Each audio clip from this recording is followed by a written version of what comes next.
프롤로그 사업가가 남긴 것. 그는 평생을 사업가로 살았다. 그러나 그가 남긴 것은 돈이 아니었다. 1987년 11월 19일, 한 시대가 저물었습니다. 대한민국 최고의 기업가가 77세의 나이로 세상을 떠났습니다. 그의 이름은 이병철. 삼성그룹의 창업자이자 한국 경제의 산증인이었습니다. 그가 떠난 자리에는 거대한 기업이 남았습니다. 하지만 그보다 더 중요한 것이 남았습니다. 그것은 바로 정신이었습니다. 사업의 본질은 사람이다라는 그의 철학. 이것이 그가 후대에 남긴 진짜 유산이었습니다. 이병철. 그는 1910년 경남 의령의 평범한 농가에서 태어났습니다. 특별한 배경도 엄청난 재산도 없었습니다.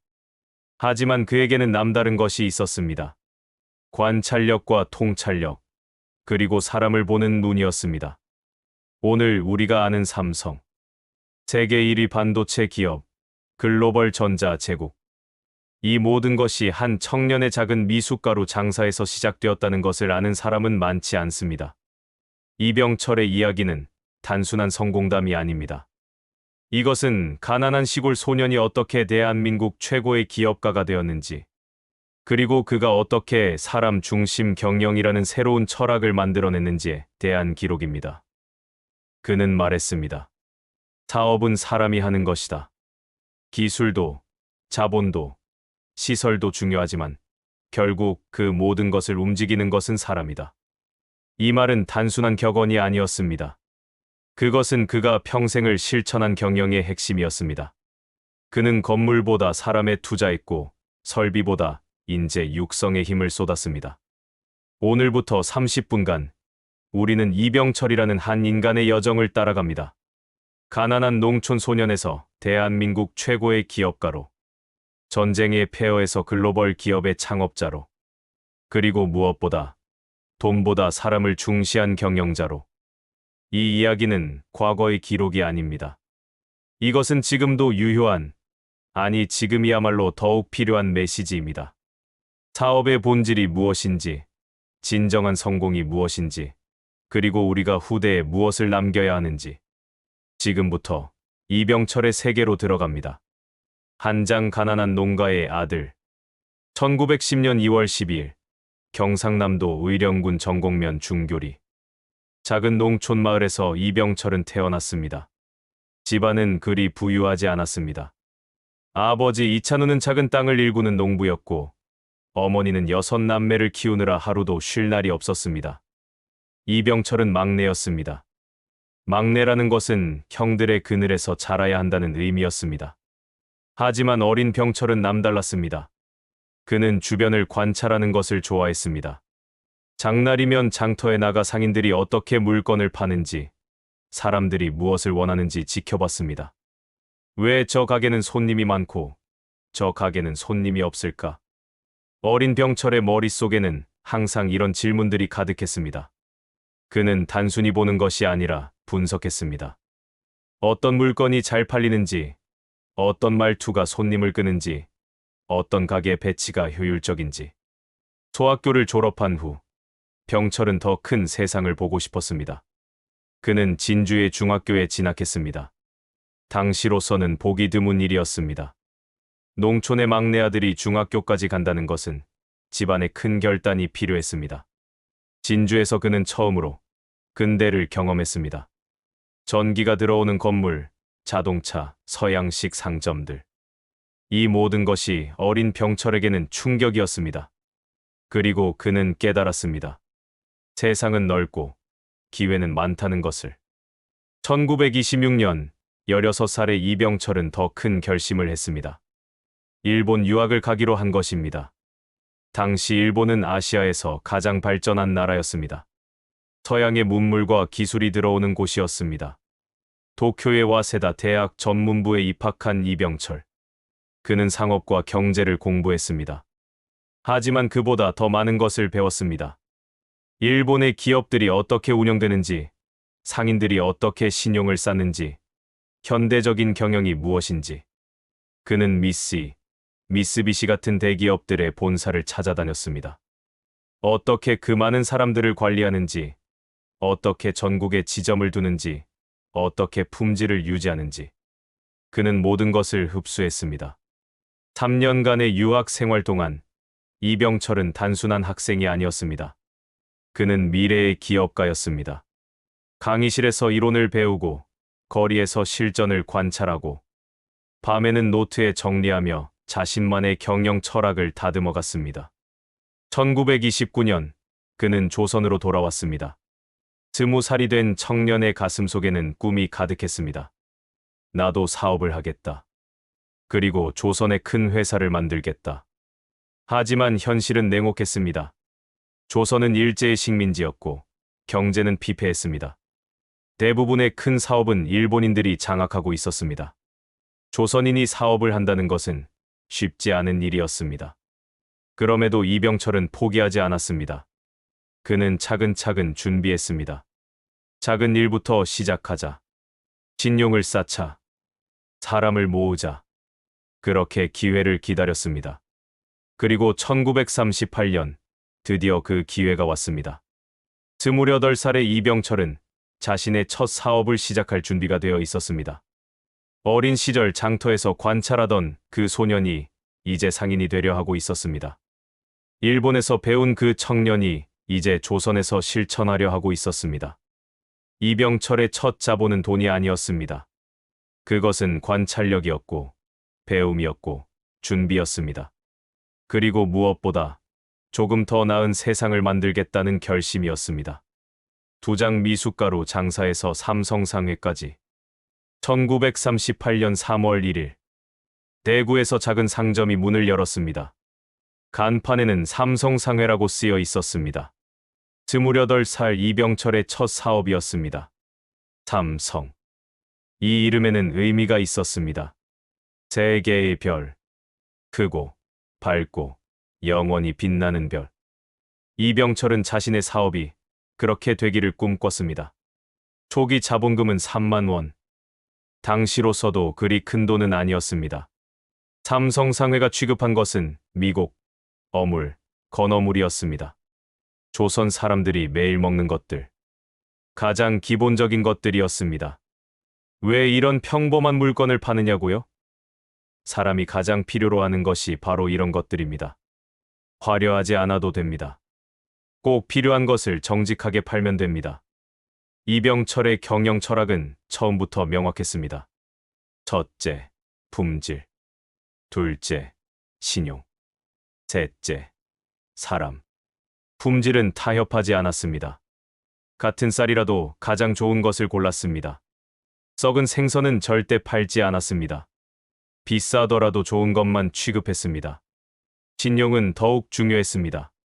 약속한 날짜에 물건을 배달하고 약속한 가격을 지켰습니다. 외상을 주면 반드시 기록하고 정확히 정산했습니다. 단 한 번도 속이거나 빌미를 주지 않았습니다. 신용은 돈보다 중요합니다. 돈은 잃으면 다시 벌 수 있지만 신용은 한 번 잃으면 다시 쌓기 어렵습니다. 이 원칙은 삼성상회의 기둥이 되었습니다. 처음에는 손님이 많지 않았습니다. 하지만 입소문이 났습니다. 삼성상회는 정직하다. 삼성상회는 믿을 만하다. 거래처가 하나씩 늘어났습니다. 대구의 상인들이 찾아왔고 주변 지역의 도매상들이 연락해 왔습니다. 이병철은 거래처 한 명 한 명의 이름을 외웠습니다. 그들의 사정을 파악했고 그들이 원하는 것을 정확히 제공했습니다. 1년이 지나자 삼성상회는 대구에서 제법 알려진 상점이 되었습니다. 2년이 지나자 지점을 낼 정도로 성장했습니다. 이병철은 여기서 멈추지 않았습니다.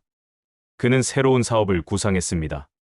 단순히 중개만 하는 것이 아니라 직접 생산하는 것. 양조업, 제분업에 진출하기 시작했습니다. 더 큰 부가가치를 만들어야 한다고 생각했습니다. 하지만 시련이 찾아왔습니다. 1940년대 초, 일제의 전시 통제가 강화되었습니다. 물자는 부족해지고 가격은 폭등했습니다. 많은 상인들이 암시장에 뛰어들었습니다.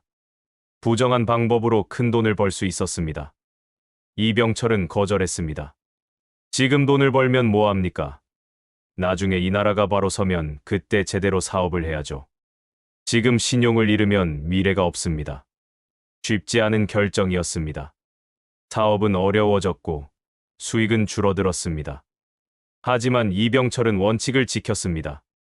정직하게, 투명하게, 합법적으로만 사업했습니다. 그리고 그는 미래를 준비했습니다. 전쟁이 끝나면 조선은 새로 시작할 것입니다. 그 때를 위해 지금은 버티고, 배우고, 준비해야 합니다. 국가 재건은 산업에서 시작됩니다. 우리가 먹을 것을 만들고, 입을 것을 만들고, 쓸 것을 만들어야 합니다. 그래야 이 나라가 일어섭니다. 이병철의 비전은 단순히 돈을 버는 것이 아니었습니다. 그것은 나라를 세우는 것이었습니다. 사업이 곧 애국이고, 기업이 곧 국가 건설의 도구라고 믿었습니다. 1945년 8월 15일, 해방이 왔습니다. 이병철은 35살이었습니다. 그리고 그의 앞에는 새로운 시대가 펼쳐지고 있었습니다. 삼성상회는 이제 더 이상 작은 상점이 아니었습니다. 그것은 신뢰받는 기업이었고 정직한 브랜드였습니다.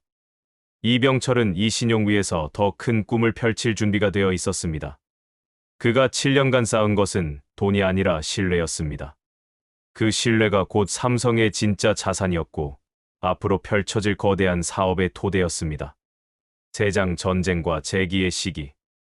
1945년 해방의 기쁨도 잠시, 조선 반도는 혼란에 빠졌습니다. 좌우 이념 대립, 분단, 정치적 혼란. 경제는 마비되었고 사람들은 내일을 알 수 없었습니다. 이병철은 이 혼란 속에서도 사업을 확장했습니다.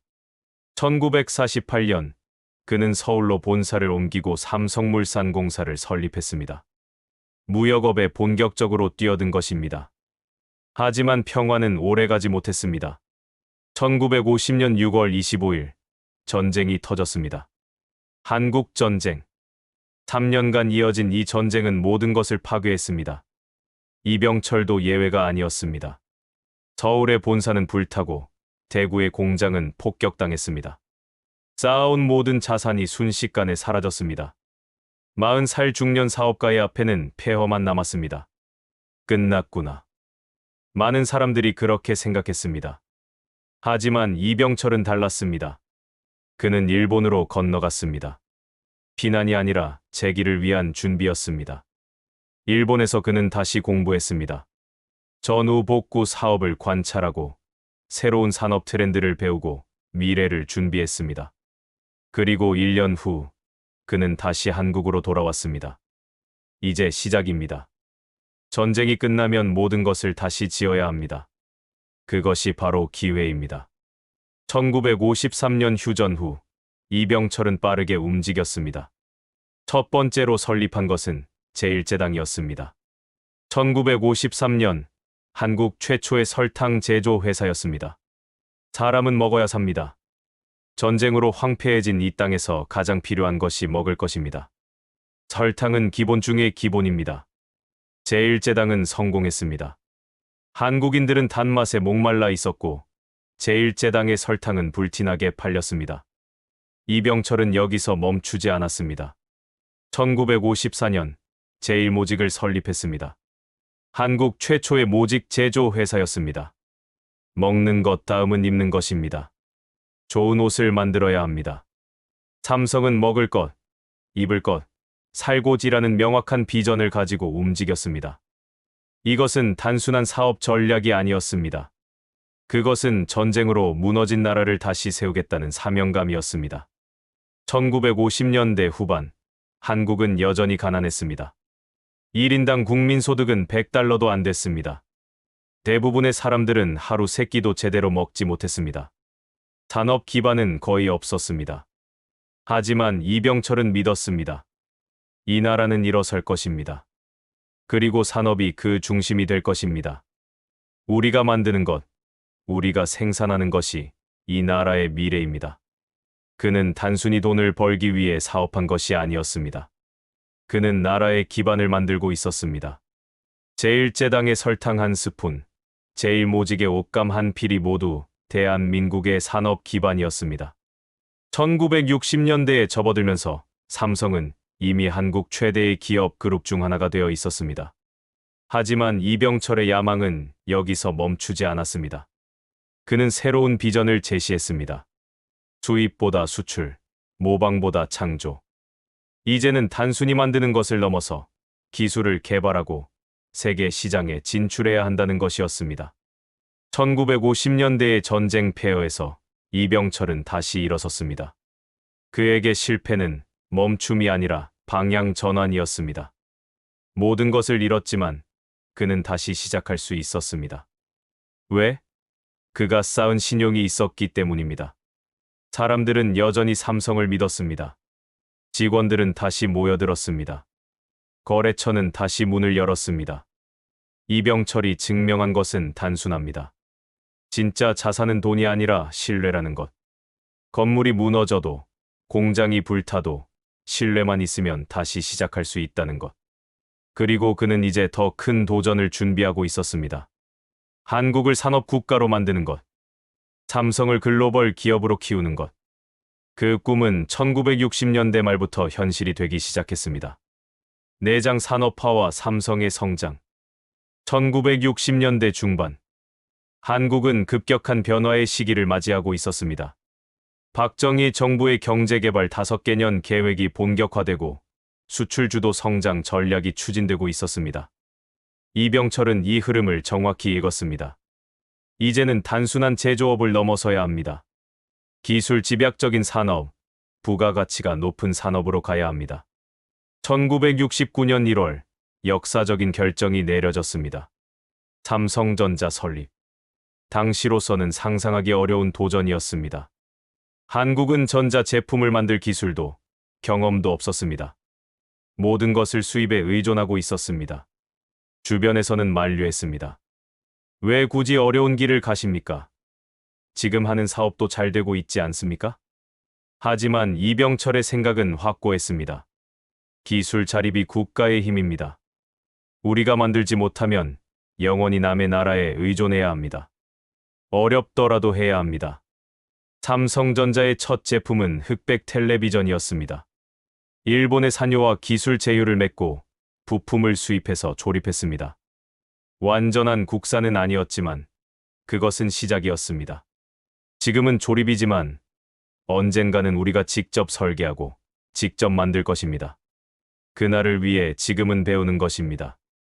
이병철은 기술 개발에 막대한 투자를 했습니다. 연구소를 세우고 엔지니어를 채용하고 해외 유학을 보냈습니다. 당장의 이익보다 미래의 기술을 선택했습니다. 1970년대 들어 삼성전자는 빠르게 성장했습니다. 텔레비전, 냉장고, 세탁기, 가전제품 시장에서 삼성은 선두주자가 되었습니다.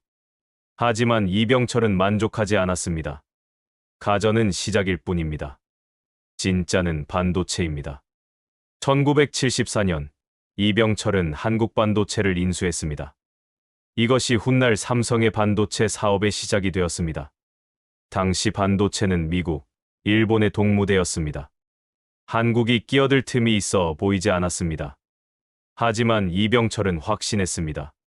반도체는 산업의 쌀입니다. 모든 전자 제품에 들어갑니다. 이것을 우리가 만들 수 있다면 우리는 진짜 선진국이 될 수 있습니다. 삼성의 반도체 투자는 천문학적이었습니다. 수조 원이 투입되었지만 수년간 적자였습니다. 많은 사람들이 우려했습니다. 너무 무리한 것 아닙니까? 이병철은 흔들리지 않았습니다. 지금 포기하면 영원히 뒤처집니다. 단기 수익이 아니라 장기 비전을 봐야 합니다. 그리고 그의 믿음은 옳았습니다.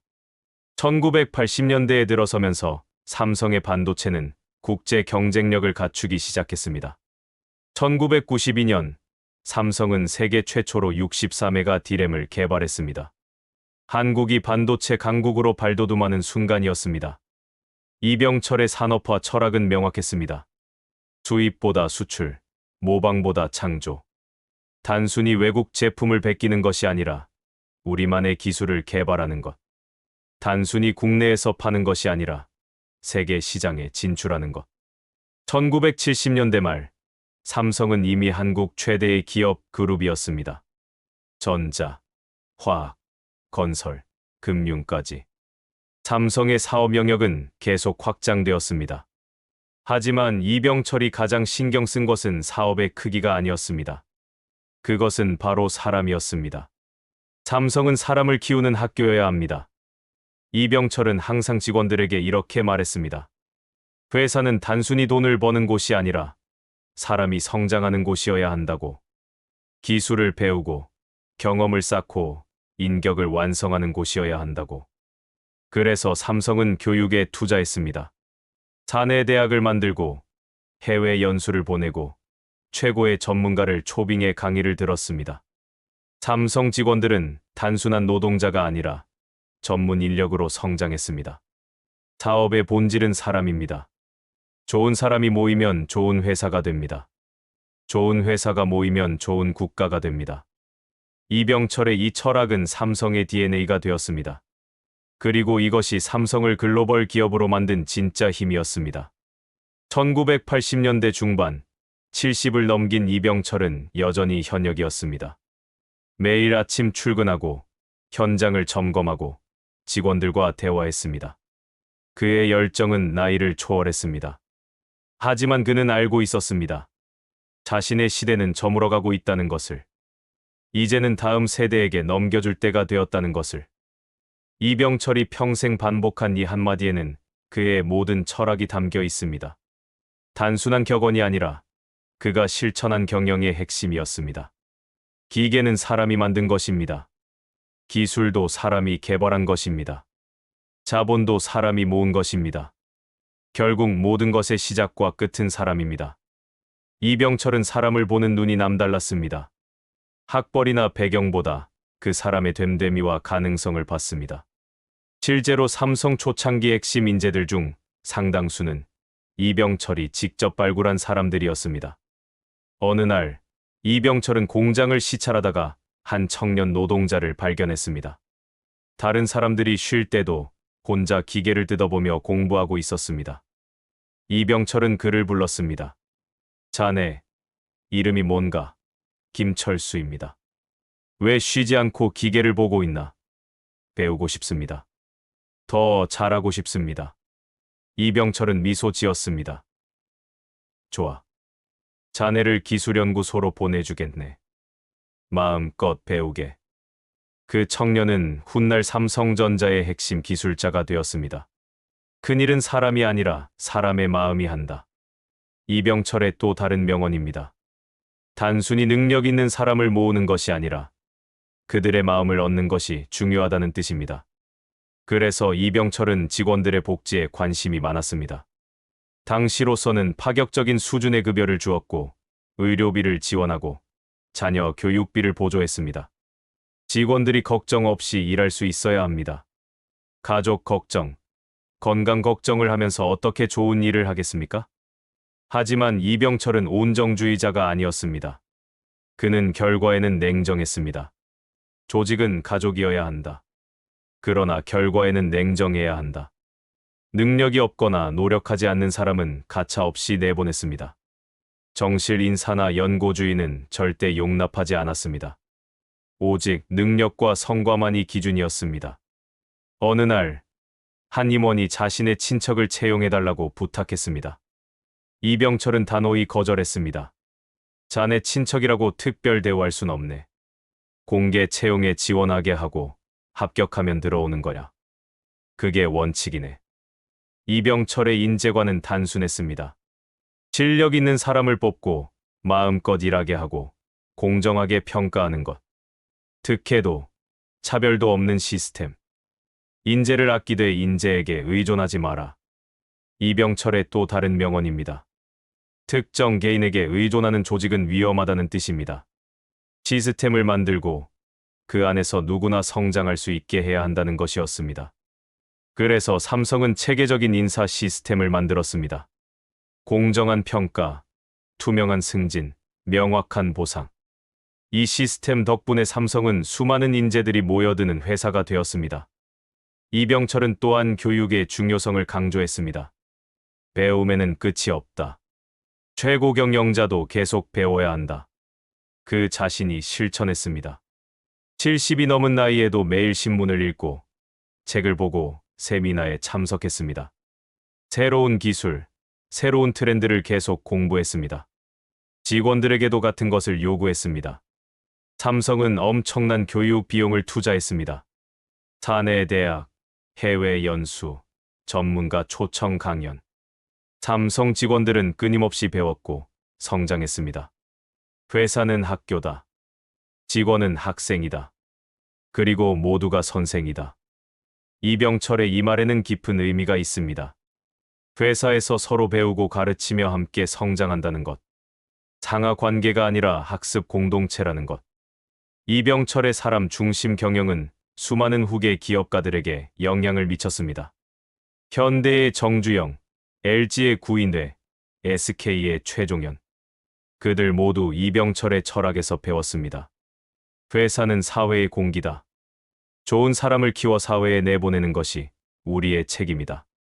이병철은 삼성을 단순히 이윤 추구 조직으로 보지 않았습니다. 그것은 인재를 키우고 사회에 기여하는 기관이었습니다. 그래서 삼성을 떠나는 사람도 환영했습니다. 삼성에서 배운 것을 다른 곳에서 써먹게. 그것이 나라를 위하는 길이네. 이병철의 이런 철학은 삼성맨이라는 브랜드를 만들었습니다. 삼성 출신이라는 것 자체가 신뢰의 증표가 되었습니다. 능력 있고 성실하고 정직한 사람이라는 의미였습니다. 사업의 본질은 사람이다. 이 한마디가 결국 삼성을 글로벌 기업으로 만든 진짜 비결이었습니다. 좋은 사람이 모여 좋은 제품을 만들고 좋은 제품이 세계를 감동시키는 것. 이병철이 남긴 가장 큰 유산은 건물도, 돈도, 기술도 아니었습니다. 그것은 바로 사람을 중시하는 문화였습니다. 그리고 그 문화는 오늘날까지 삼성의 DNA로 이어지고 있습니다. 6장 마지막 순간과 유언. 1987년 가을, 이병철은 병상에 누워 있었습니다. 77세. 평생을 달려온 그의 육신은 이제 지쳐 있었습니다. 하지만 그의 정신은 여전히 맑았습니다. 병실에서도 경영보고를 받고 중요한 결정을 내렸습니다. 죽음을 앞두고도 그는 멈추지 않았습니다. 말년에 이병철은 불교와 인문학에 심취했습니다.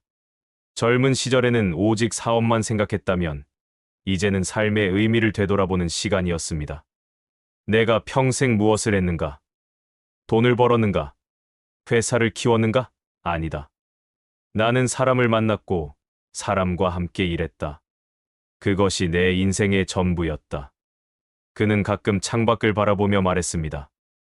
이 모든 것이 언젠가는 사라질 것이다. 건물도, 공장도, 돈도. 하지만 사람은 남는다. 내가 키운 사람들, 내가 영향을 준 사람들. 그들이 내 진짜 유산이다. 1987년 11월 19일 아침, 이병철은 가족과 측근들을 불렀습니다. 마지막 말을 남길 때가 왔음을 알았습니다. 내가 이룬 것의 절반은 사람 덕분이었다. 그의 첫 마디였습니다.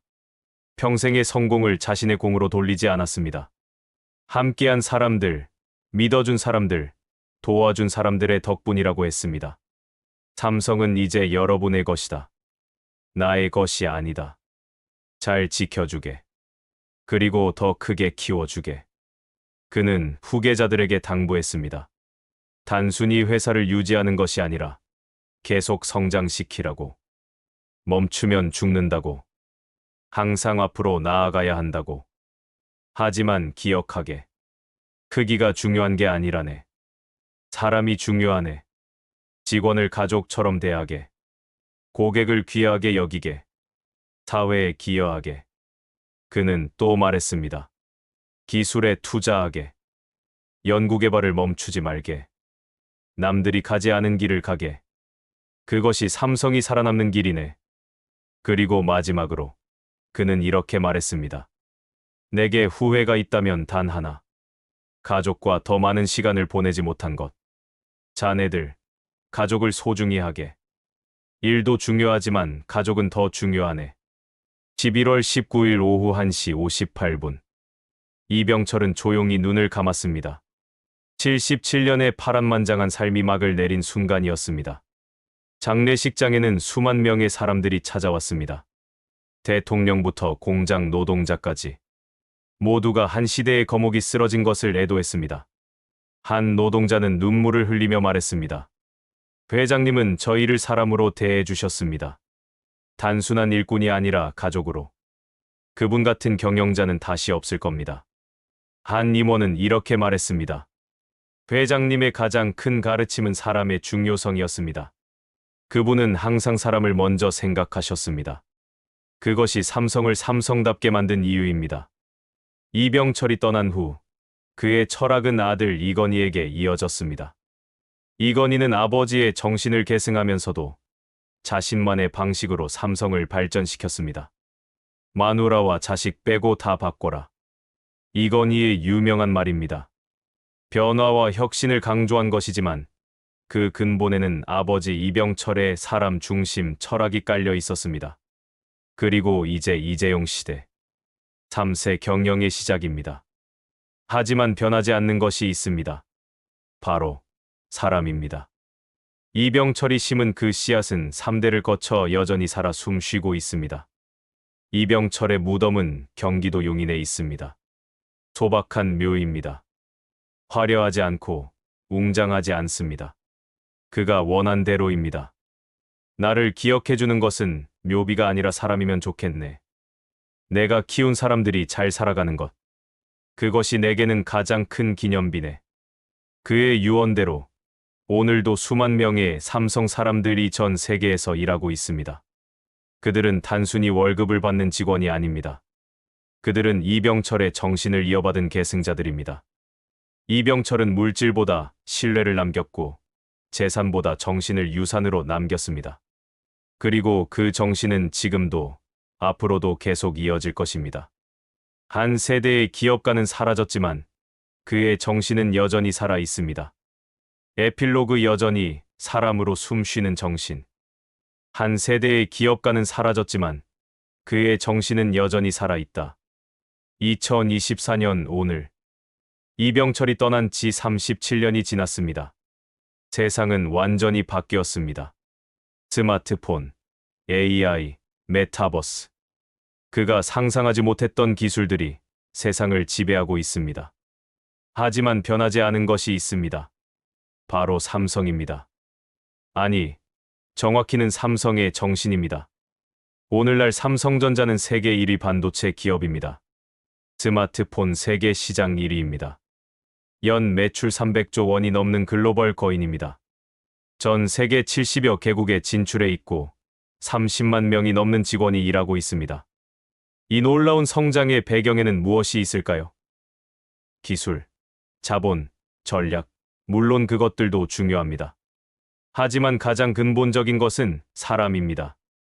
이병철이 심은 사람 중심 경영의 씨앗은 3대를 거쳐 여전히 살아 있습니다. 삼성은 여전히 인재에 투자합니다. 최고의 급여, 최고의 교육, 최고의 복지. 삼성에 들어가기 위해 수많은 젊은이들이 경쟁합니다. 왜일까요? 단순히 돈을 많이 주기 때문일까요? 아닙니다. 삼성이라는 브랜드, 그리고 그 안에서 성장할 수 있다는 기대 때문입니다. 이병철이 말한 회사는 학교다라는 철학이 여전히 살아있기 때문입니다. 삼성 반도체 연구소의 한 엔지니어는 말합니다. 저는 여기서 단순히 일하는 게 아닙니다. 배우고 있습니다. 세계 최고의 기술을 접하고 최고의 전문가들과 협업하고 불가능을 가능으로 만드는 경험을 하고 있습니다. 삼성 디자인 센터의 한 디자이너는 말합니다. 회사가 제 창의성을 존중해줍니다. 실패해도 괜찮다고 말해줍니다. 지도하라고 격려합니다. 이것이 제가 삼성에 있는 이유입니다. 이것이 바로 이병철이 꿈꾼 회사입니다. 사람이 중심이 되고 사람이 성장하고 사람이 행복한 회사. 물론 삼성도 완벽하지는 않습니다. 비판도 있고 문제도 있습니다. 하지만 중요한 것은 끊임없이 개선하려 노력한다는 것입니다. 이병철의 정신, 즉 멈추지 않는 발전을 실천하고 있다는 것입니다. 이재용 회장은 최근 이렇게 말했습니다. 할아버지께서 심으신 사람 존중의 정신은 삼성의 DNA입니다. 기술이 아무리 발전해도 이 원칙은 변하지 않을 것입니다. 오늘날 한국에는 수많은 기업들이 있습니다. 하지만 그 시작을 거슬러 올라가면 놀랍게도 많은 경우 이병철로 연결됩니다. 직접적으로든 간접적으로든 그의 영향을 받지 않은 한국 기업은 거의 없습니다. 왜일까요? 그가 돈을 많이 벌었기 때문일까요? 아닙니다. 그가 경영의 교과서를 썼기 때문입니다. 그가 후배 기업가들에게 길을 보여줬기 때문입니다. 사업의 본질은 사람이다. 이 한마디는 이제 한국 경영계의 금과 옥조가 되었습니다. 수많은 CEO들이 이 말을 인용하고 실천하려 노력합니다. 젊은 스타트업 CEO는 말합니다. 이병철 회장님의 철학이 제 경영의 나침반입니다. 아직 작은 회사지만 저도 직원들을 가족처럼 대하려 노력합니다. 그들이 성장하면 회사도 성장한다고 믿습니다. 중견기업 대표는 말합니다. 우리 회사의 핵심 가치는 사람입니다. 이병철 회장님의 가르침을 따르는 것입니다. 그분이 없었다면 오늘의 한국 경제도 없었을 겁니다. 이병철의 영향은 한국을 넘어 세계로 퍼지고 있습니다. 삼성의 해외 법인에서도 사람 중심 경영을 실천하고 있습니다. 현지 직원들을 존중하고 그들에게 기회를 주고 함께 성장하는 문화를 만들고 있습니다. 베트남 삼성 공장의 한 관리자는 말합니다. 삼성은 단순히 공장을 지은 게 아닙니다. 수만 명에게 일자리를 주고 기술을 가르치고 미래를 선물했습니다. 이것이 진짜 글로벌 기업입니다. 2024년 오늘 우리는 새로운 시대를 맞이하고 있습니다. AI 시대, 디지털 전환 시대. 많은 것이 변하고 있습니다. 일자리의 미래도, 일하는 방식도, 조직의 형태도 변하고 있습니다. 하지만 변하지 않는 진리가 있습니다. 사업의 본질은 사람이다.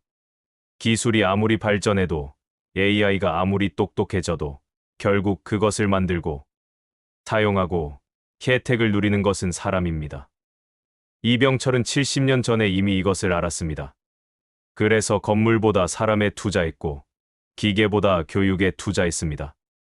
그리고 그 투자는 오늘날 수천 배의 수익으로 돌아왔습니다. 지금 이 순간에도 삼성의 연구소에서는 수천 명의 엔지니어들이 밤늦게까지 일하고 있습니다. 차세대 반도체를 개발하고 새로운 스마트폰을 디자인하고 혁신적인 기술을 연구하고 있습니다. 그들은 단순히 월급을 받기 위해 일하는 것이 아닙니다. 그들은 이병철의 꿈을 이어가고 있습니다. 기술로 세상을 바꾸고 사람들의 삶을 개선하고 대한민국을 선진국으로 만든다는 꿈. 이병철의 이름은 이제 역사 속 인물입니다. 하지만 그의 정신은 아직도 사람으로 숨쉬고 있습니다. 삼성의 30만 직원들 속에서, 그들이 만든 제품 속에서, 그리고 그들이 섬기는 수억 명의 고객들 속에서 그는 평생을 사업가로 살았다. 그러나 그가 남긴 것은 돈이 아니었다. 에필로그의 시작으로 돌아갑니다. 이병철이 남긴 것은 무엇일까요? 건물, 공장, 특허, 재산. 아닙니다. 그가 남긴 것은 정신입니다. 사람을 존중하는 정신, 끊임없이 배우는 정신, 사회에 기여하는 정신, 그리고 무엇보다 사업의 본질은 사람이다라는 철학. 이 철학은 지금도 살아있고 앞으로도 계속 이어질 것입니다. 기술이 변하고 시대가 변해도 이 본질만은 변하지 않을 것입니다.